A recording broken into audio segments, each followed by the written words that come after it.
etapa 2, tá? Me parece, né, o professor Denis estava comentando comigo agora há pouco, que esse caderno ainda não está disponível online, que ele deve começar a ficar disponível a partir de amanhã, uma coisa assim, né? Então, de qualquer forma, a gente vai tocando aí e depois a gente, vocês têm acesso aí. Apesar de que acho que fisicamente vocês já receberam o 1 e o 2, né? Mas, enfim. Vamos à aula, né? Que é o mais importante. A aula número 5, né? Sobre a Alta Idade Média. Caderno 2, aula 5, página 286, por favor. Tá? Então, eu repito. Vamos seguir aquele modelo da Idade Média dividido em duas partes. Dentro do modo da história como sucessão dos modos de produção, nós estamos saindo do modo de produção escravista antigo e estamos entrando no modo de produção feudal, tá? Então é o feudalismo que vai prevalecer durante a Idade Média. Durante o período anterior, a Antiguidade Clássica que nós vimos, era o trabalho do escravo, agora é o trabalho do servo. Sempre lembrando, né, que é mais ou menos assim que se estrutura a nossa apostila, ela tem uma forte influência da historiografia marxista. Nós temos uma infraestrutura econômica, que é o modo de produção vigente. Essa infraestrutura econômica vai, por sua vez, originar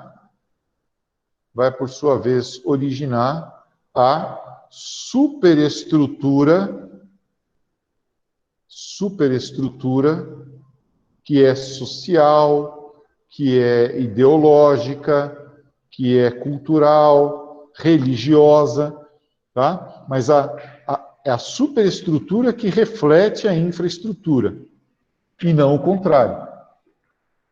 Quando passa a ocorrer um desarranjo entre a infraestrutura econômica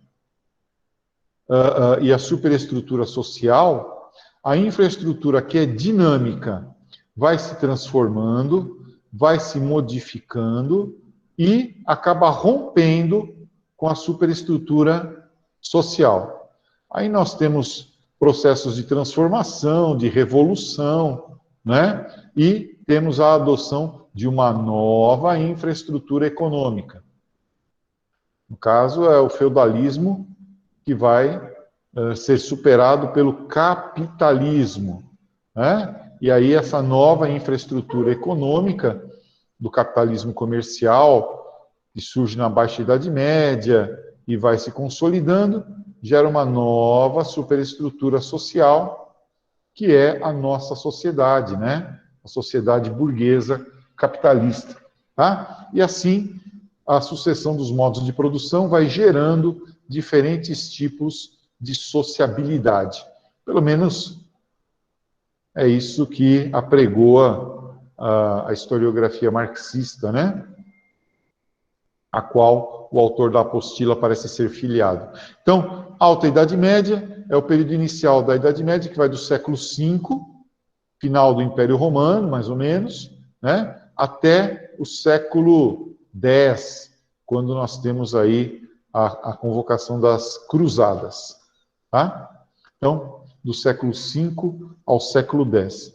A primeira etapa, logo após o fim do Império Romano, é a formação dos reinos bárbaros. A formação dos reinos bárbaros, tá? Esses reinos bárbaros que vocês estão vendo aqui, ó, visigodos, suevos, vândalos, burgúndios, ostrogodos, francos, né? E outros. Aqui já é o Império Romano do Oriente, né?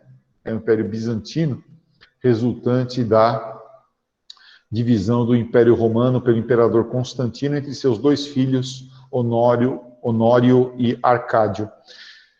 A Europa Ocidental, essa turma aqui, ó, né, eles vão formar então os primeiros reinos bárbaros. Esses reinos bárbaros vão dar, juntamente com as origens romanas, lá do Baixo Império, né, e mais o cristianismo, que havia se instalado como religião oficial do Império Romano, e garantido a sua participação graças à sua capilaridade, ele era muito útil, né,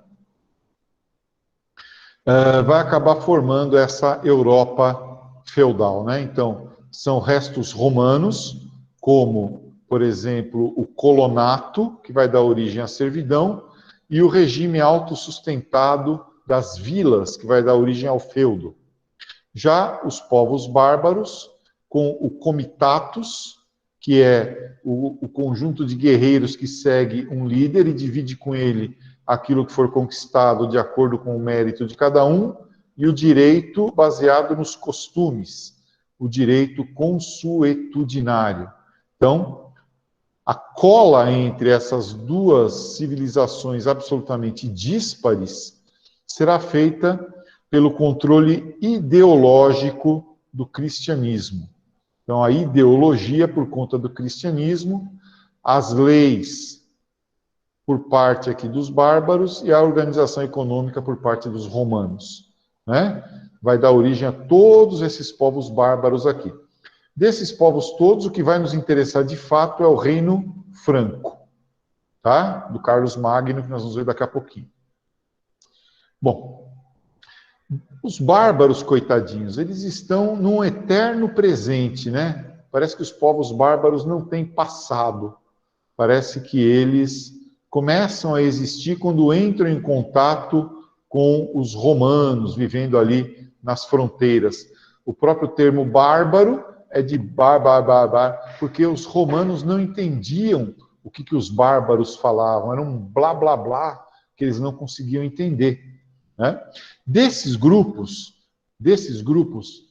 vejam, nós tínhamos os asiáticos, né? Nós tínhamos os eslavos e os germânicos, que era a turma que vivia ali entre o rio Reno e o rio Danúbio, né?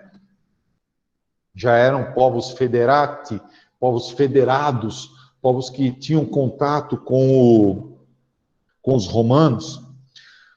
Com o desguarnecimento das fronteiras romanas do século III, a anarquia militar do século III, provocada pela crise do escravismo, pressionados pelos povos asiáticos, principalmente pelos hunos, de Átila, o Huno, os povos mongóis, né, de Átila, o Huno, esse grupo germânico acaba invadindo pacificamente ou através da guerra o Império Romano, né? E vai aos poucos barbarizando, no sentido de ter mais bárbaros do que latinos, primeiro as instituições militares romanas, depois eles vão às instituições econômicas, tá? Então, todos esses grupos aqui entram lá. Repito, hein? Guardem os francos aqui, ó. Os francos são os caras que nos interessam, tá? Os francos que se dividiam entre duas grandes nações, né? Dois grupos. Os sálios e os ripuários, tá bom? Tudo isso aqui são nomes que os romanos deram. Bem, uma economia baseada quase que inteiramente na criação de gado e na agricultura. Aliás, quanto mais gado uma pessoa tinha, mais poderosa e rica ela era, porque o gado é uma riqueza que se autotransporta. Então, em sociedades nômades, seminômades, isso é importantíssimo. Não tem como você levar a terra, né? Então, você leva o gado. Desconheciam a moeda e passaram a conhecer o comércio em contato com os romanos. Tá? Povos ágrafos, por isso, baseados na tradição oral. E demorou muito para eles superarem isso. Muito. Carlos Magno, maior rei da Europa Ocidental dessa época, era analfabeto, né? Adoravam deuses os mais variados, quase sempre ligados aos ciclos da natureza, né? Então, colheita, semeadura, árvore, enfim, tá? Rio,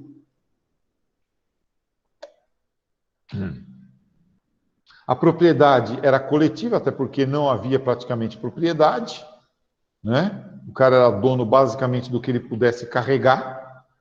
E os guerreiros, evidentemente, numa sociedade que se move constantemente pelo território de outras sociedades, é evidente que a casta dos guerreiros era a mais importante. Veja, eu escrevi casta, não escrevi estamento, né? Então, basicamente, você nascia guerreiro. Numa sociedade como essa, ao contrário do direito romano, que era escrito, o direito era oral, e as questões eram resolvidas em assembleias dos próprios guerreiros, dos governantes, né? Então, sei lá, surgia lá uma questão de quem que era, sei lá, o meu boi pulou a cerca, foi lá, transou com a sua vaca, nasceu um bezerro. De quem é o bezerro?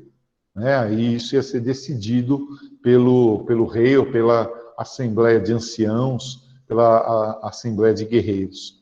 Ou por alguém, né, um iar, por exemplo, que era um juiz, né, que era o governante ali da tribo. Teoricamente, a pessoa mais sábia do grupo. Tá? Isso é o direito consuetudinário. Aí, quando esse mesmo caso se repetisse, o boi pulou a cerca, não sei o que lá, eles usavam aquela decisão anterior. Ó, quando o boi do Hans pulou ali, entrou na fazenda do Hubert, né? Então, foi resolvido de tal forma. Vamos repetir essa mesma solução. Então, é o direito baseado na tradição, nos costumes, tá? Na tradição, nos costumes, por conta aí, né, da simplicidade, da rusticidade também dessas civilizações, né, desses grupos civilizatórios. A principal organização, como eu falei agora há pouco, era o Comitatus. Comitatus, né? É o comitê, a quadrilha, o bando. Tá? Como que ele funciona? Vamos invadir uma determinada área, vamos.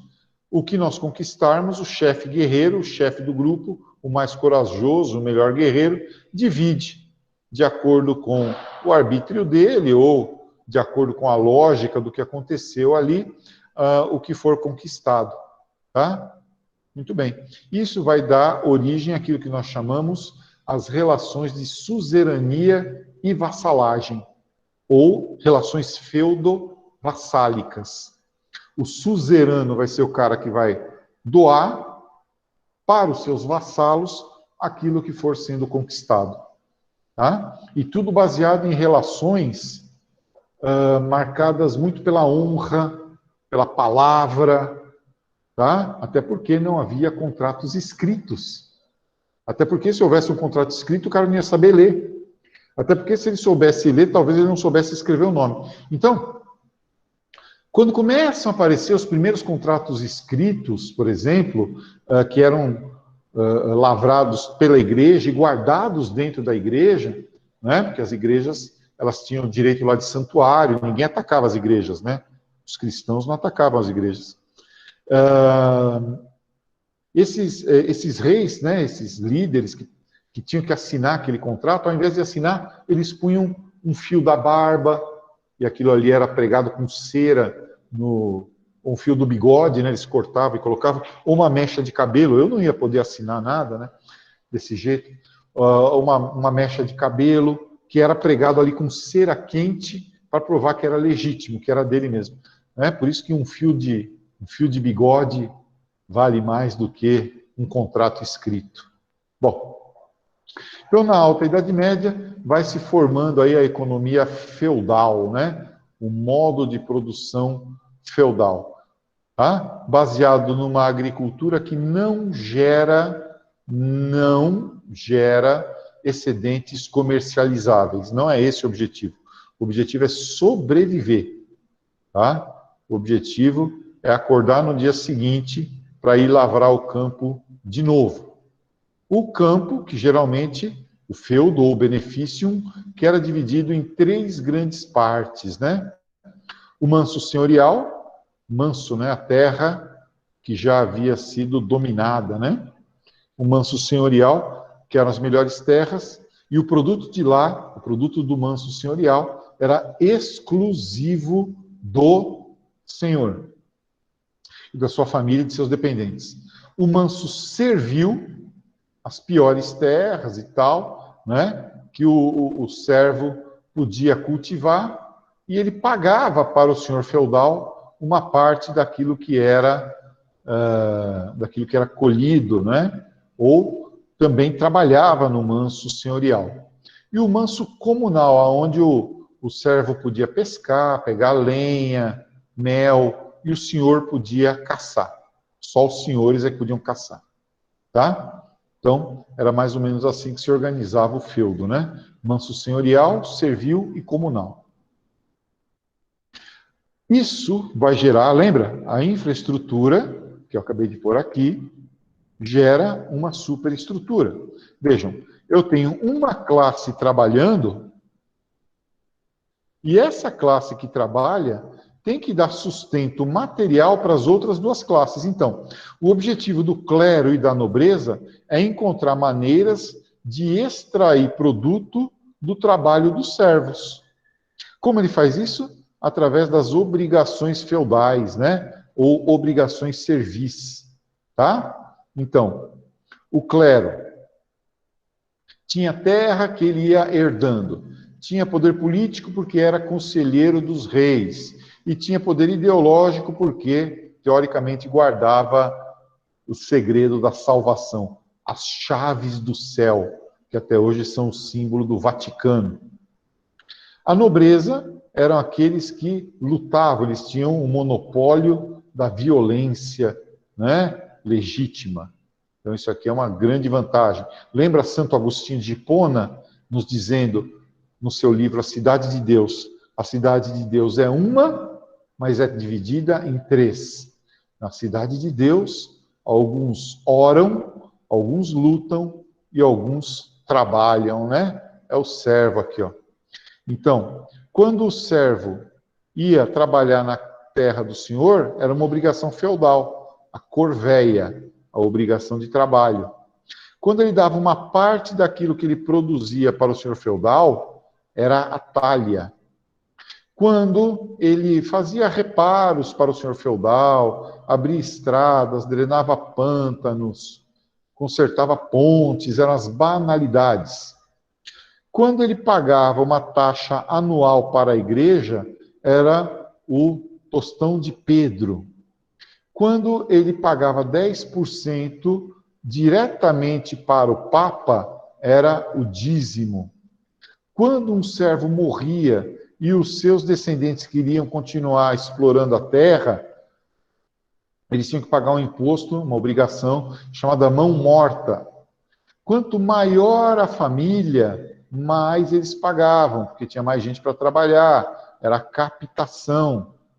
Quando o servo casava, a noite de núpcias da moça, da noiva, era passada com o senhor feudal do lugar, tá? Então, era o direito de formariage, ou de prima notte, né? A primeira noite dela.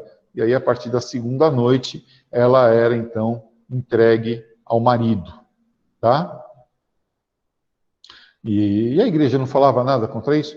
Não, nesse caso a igreja não se metia muito nesse assunto, não.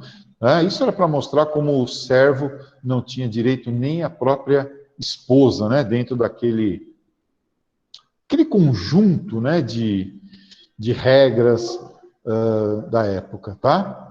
Uma sociedade, então, estamental, quer dizer, uma baixíssima possibilidade de melhoria do status. É claro, né, quando a gente fala definido pelo nascimento, isso se aplica para o cavaleiro, né, para o nobre e para o servo. Ninguém nasce padre, né? O padre o clero vai recrutar os seus membros, o alto clero vai recrutar os seus membros da nobreza e o baixo clero vai recrutar os seus membros da servidão e dos vilões, né, entre os servos e os vilões. Tá? Porque a partir de um momento, inclusive, houve o direito de primogenitura dos senhores feudais, e hereditariedade dos feudos, aí só o primeiro filho herdava tudo. E o segundo filho do nobre, o terceiro, o quarto, o quinto, tinham como opção, por exemplo, ir para a igreja, ou virar cavaleiro andante, ou virar templário, né? E o servo não tinha opção nenhuma. Bem, a dependência social feita através aí dos laços de suzerania e vassalagem entre os servos. O suzerano é quem dá o feudo e o vassalo é quem recebe o feudo. Então você pode ser suzerano de um cara, né? E esse mesmo cara ser suzerano de outros tantos, conforme nós vamos ver mais para frente. E entre senhor e servo, as coisas eram reguladas através de laços aí, muito mediados pelas obrigações feudais. Então, olha aqui, ó, isso aqui é um suzerano. Ele pega a terra dele e doa para esses caras aqui que são vassalos dele. Só que é muita terra. Aí esses caras pegam a terra que eles receberam e dividem para esses outros caras aqui, ó, que também acham que é muita terra, e dividem com esses outros aqui. Tá? Então, esses caras aqui são vassalos desses aqui, são vassalos desses aqui, são vassalos desse aqui. Tá? Então, esse cara aqui é o suzerano dos suzeranos. Mas, evidentemente, o D3 aqui, ó, ele tem uma ligação com o C2 e não com o A. Não é? Então, o poder é descentralizado em relação ao rei. E a igreja aproveita disso para se colocar como a grande defensora aí o grande fator de união da Europa nessa época, né? Então, é o teocentrismo, Deus no centro de tudo. Depois, lá no Renascimento, lembra? Antropocentrismo, né? Nós temos uma mudança nisso aí. Tá? Então, a igreja, ó, super capilar, né? Em cada um desses feudos, em cada uma dessas aldeias, dessas vilas, tinha uma igreja, tinha uma capela, tinha uma paróquia, tá? E o padre era o conselheiro, e esse padre prestava contas para um bispo, que prestava contas para um cardeal, que prestava contas para o papa, e não para os reis, tá? A ideia básica é que os servos não deveriam se revoltar, porque, não se revoltando, eles iriam para o céu. E o padre, que significa pater, que é pai, né? Pai, tá? Era o grande mediador disso aí, até porque só os padres é que liam a palavra de Deus, né? Eles eram alfabetizados. Eles podiam ler a palavra de Deus. Então, eles eram um intérprete básico entre Deus e o povo. Tá? Entre Deus e o homem. Bem, só para lembrar, então, né, de novo, desses elementos feudais que se juntaram, né? Os elementos romanos e germânicos que se juntaram pela igreja. A clientela, né, que era desde os tempos dos romanos, aquela ideia de que há uma dependência fortemente reforçada pelo comitatus. Então, aqui vai dar origem às relações feudovassálicas. A forma de trabalho em que o cara não é escravo, ele é colono. Ele é ligado à terra, ele não pode ser comprado nem vendido. Ele tem que ficar lá quietinho. Uma agricultura, basicamente, para o sustento do senhor, dos servos, das pessoas que moram ali. As vilas, que eram unidades produtivas autossuficientes, típicas do final do Império Romano, quando teve aquela bagunça toda lá, da desorganização do modo de produção escravista, né? A economia agropastoril, que se aproveita da vila como locus, como local para fazer aí as transformações da sociedade.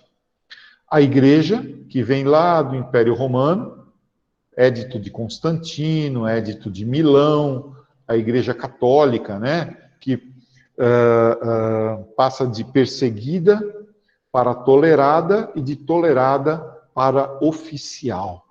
E, finalmente, o direito baseado nos costumes, pelos motivos que eu já falei, ligados fortemente a tradição oral de povos que mudavam de lugar para lugar. Esse direito consuetudinário, que depois também vai se juntar aí ao direito canônico, né? E mais para frente vai surgir o direito civil. Bom, na Alta Idade Média, para nós já irmos encaminhando para o final, o primeiro reino, o reino mais importante, que deu coesão à Europa nessa época, é o Império Carolíngio, né? Carolíngia, dinastia carolíngia, que não começa carolíngia, né? Os descendentes de Carlos Martel, Carlos o Martelo, não. Começa com a dinastia merovingia. Meroveu foi um rei que conseguiu, vamos fazer assim, unir os sálios e os ripuários. Meroveu. E deu origem aos merovingios. Um neto dele, chamado Clovis, 20 anos depois do fim do Império Romano, se converte ao cristianismo. E quando ele se converte ao cristianismo, todos os guerreiros dele também se convertem. Tá? Ele faz isso porque ele ia disputar uma batalha contra Átila o Huno, a batalha dos Campos Catalúnicos, e ele ia perder. Aí um padre apareceu lá e falou, olha, se você se converter ao cristianismo, ele era pagão, né? Se você se converter ao cristianismo, você ganha a batalha. O que ele fez? Bom, já perdi mesmo, o paciente já está morto, vamos lá, vamos continuar operando. Se converteu. E quando houve a batalha tinha dia e hora marcada naquela época, as batalhas, o Átila não apareceu, deu WO, ficou doente, inclusive depois morreu, né? E o Clovis, então, se converteu ao cristianismo, achou que isso era um milagre, tá? E, inclusive, fez com que a aliança com a igreja fosse muito, muito mais poderosa, né? De tal forma que os reis dessa dinastia se tornaram reis, digamos assim, sagrados, né? Reis abençoados pela Igreja Católica.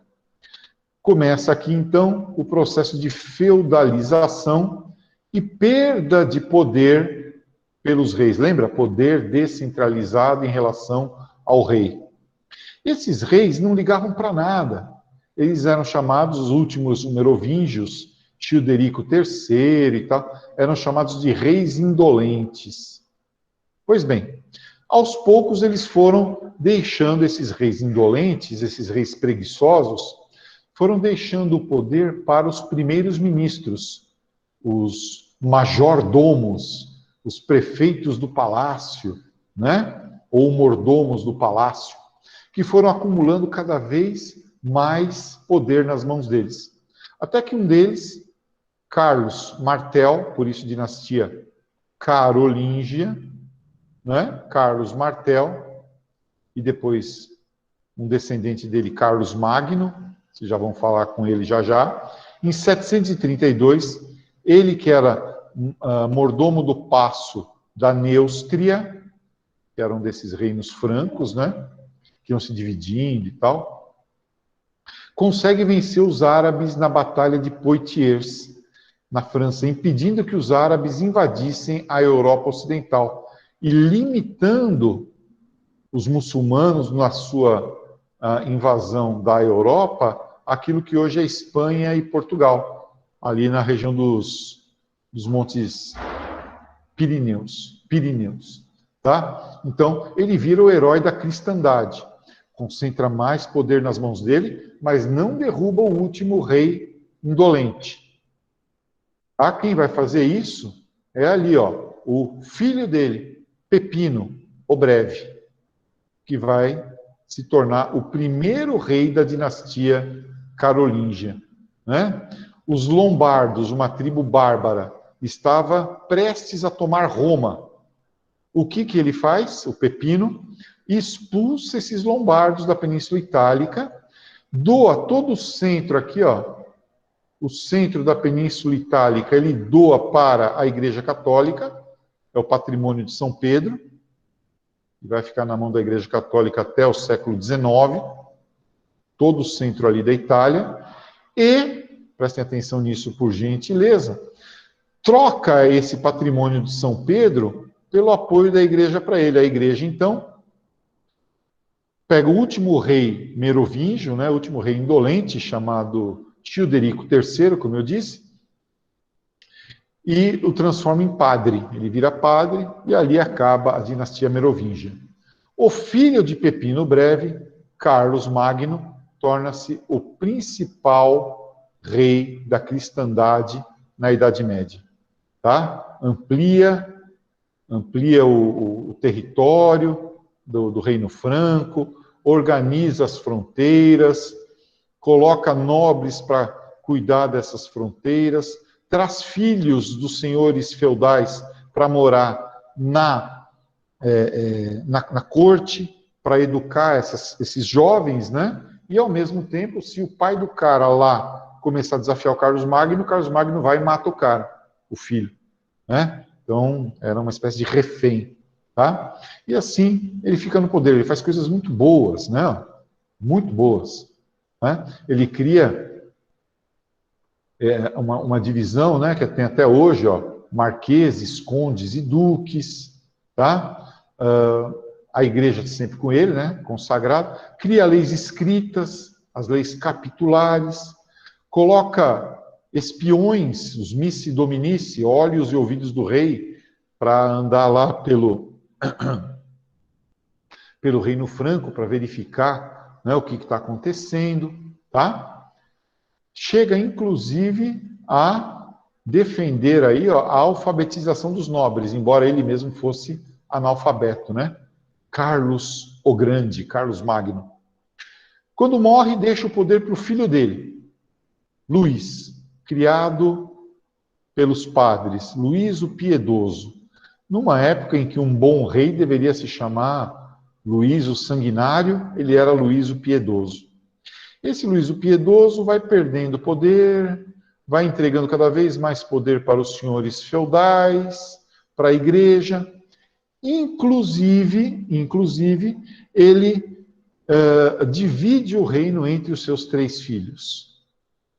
Olha aí, ó, né? Ele divide o reino franco entre os seus 3 filhos, dificultando a resistência dos francos, ou da Europa Ocidental, né? Quando os vikings chegarem aí, e quando os árabes também chegarem aqui no mar Mediterrâneo, né? Então, através do Tratado de Verdun, assinado em 843 e que entrou em vigor em 845, ainda em vida, Luís o Piedoso divide o reino entre seus 3 filhos. Carlos o Calvo fica com a França atual, né? Ou Frânquia, como se dizia na época. A parte central aqui, ó, fica com Lotário, inclusive está aqui Verdun, né? E a região oriental fica com Luís o Germânico, tá? Primeiro com Clotário, né? Depois Luís o Germânico.